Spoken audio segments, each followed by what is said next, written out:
Hi, welcome to part two.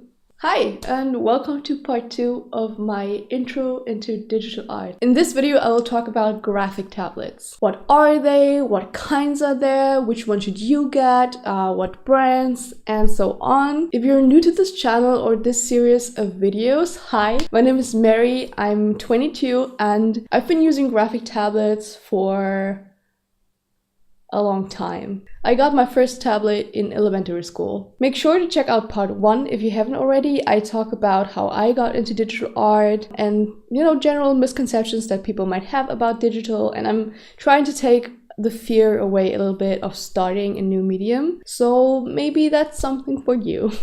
Okay, I know, start talking about the thing already. Let's do that. What is a graphic tablet? A digital drawing tablet is basically a custom mouse for your PC. Only that instead of simulating your finger to click things, it simulates having a pen and paper to draw on. Every tablet comes with a pen that you can use to draw on the pad, and with the help of a drawing software such as Photoshop, the things that you draw with the pen will be transferred onto the screen.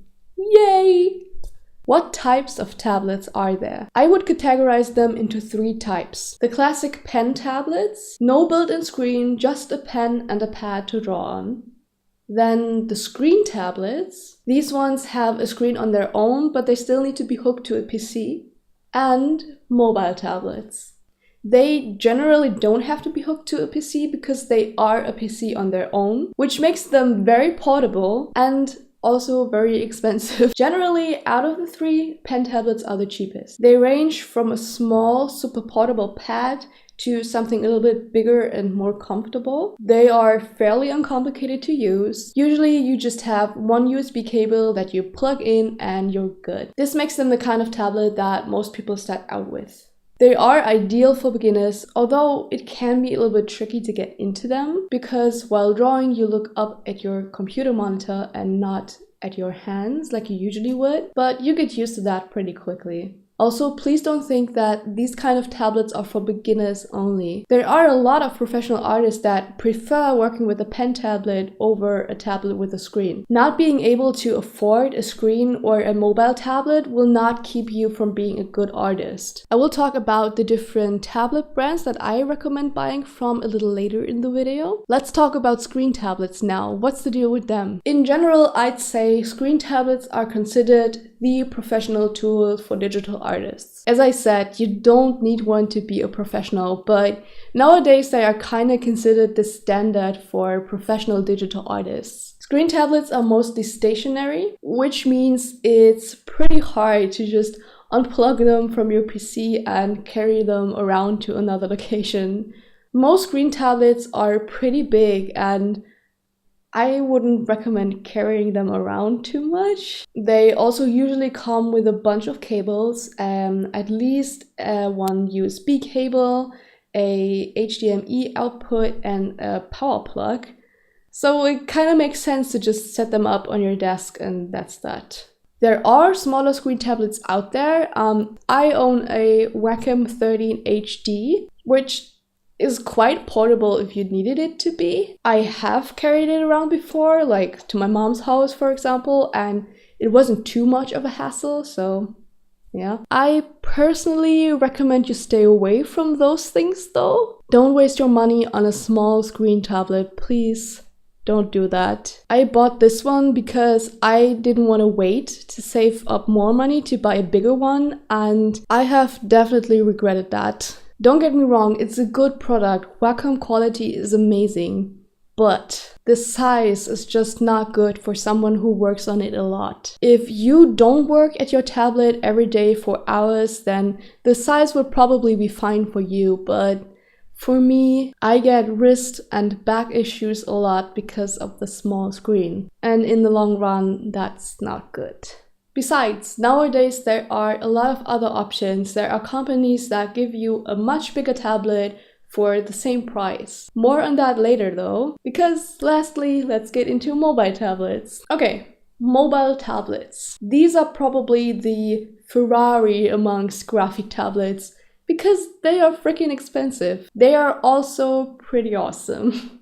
I have never used one myself because I couldn't afford that, but they sound pretty great. Mobile tablets are super hyped right now, especially the iPad Pro, since they are basically a PC or like an actual tablet on their own. You don't need a PC to plug them into. You can carry them wherever you want, draw wherever you want, in a coffee shop, in the grass by the lake, or just at home in your bed. That obviously makes them very attractive, especially for professional artists that used to have to sit at their desk every day and probably every night as well. Now, if they need a change of scene, they can just grab their mobile device and go draw somewhere else. Also, if you're a digital artist and you want to go out and sketch more, but you kind of don't like working in real sketchbooks, then a mobile device like that is pretty handy as well.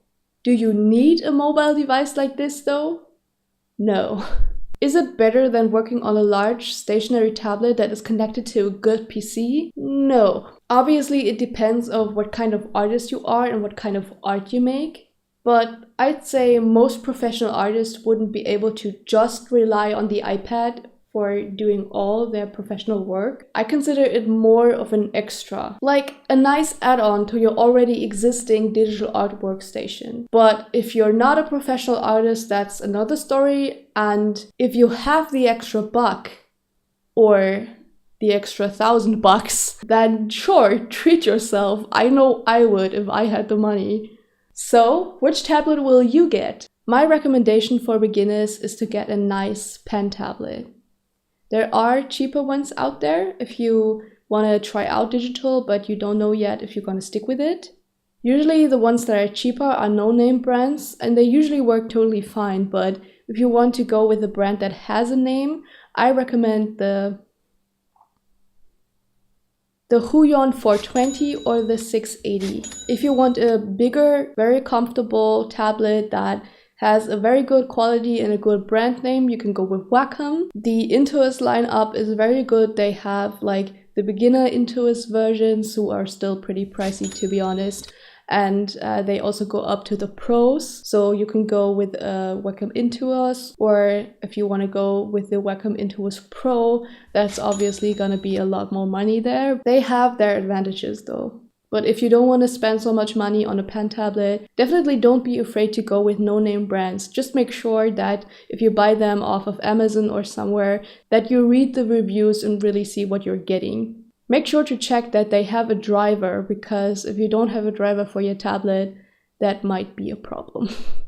For screen tablets, if in doubt and you don't have to worry that much about money, go with Wacom. They are the biggest and well-known graphic tablet brand out there. You can't really go wrong with buying any of their products, unless it's too small. I don't recommend their small screen tablets, so screw those, but the Wacom Cintiq 27Q HD and the Cintiq 22 HD are pretty awesome. But definitely keep in mind that just with buying an iPhone, you pay a lot for the brand name. If you don't care very much about brands or you can't afford Wacom, then Huion and UG actually make really good screen tablets as well. I recommend the Canvas GT191 or the UG 1910B. I have never used any of them in person, but I'm sure I've seen pretty much every review out there.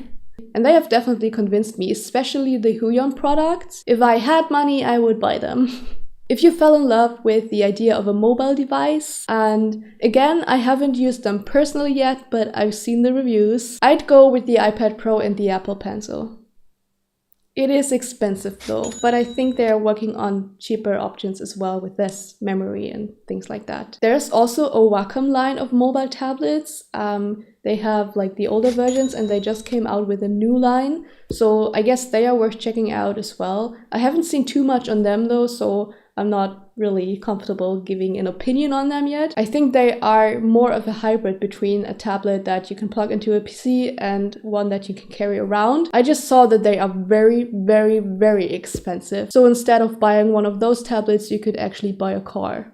Honestly, I've just heard so many people swoon about the iPad Pro for months now, so if I could, I would buy that. Yeah, that's it. I hope this helped you learn a little bit about graphic tablets or helped you pick one for yourself. If you have any questions for me, don't be shy. Just leave them in the comments or shoot me a private message on any of my socials. Join the team if you haven't already and subscribe. Or check out my Instagram, Twitter, Tumblr. All the links are in the description as always. And I'll see you next week. Bye!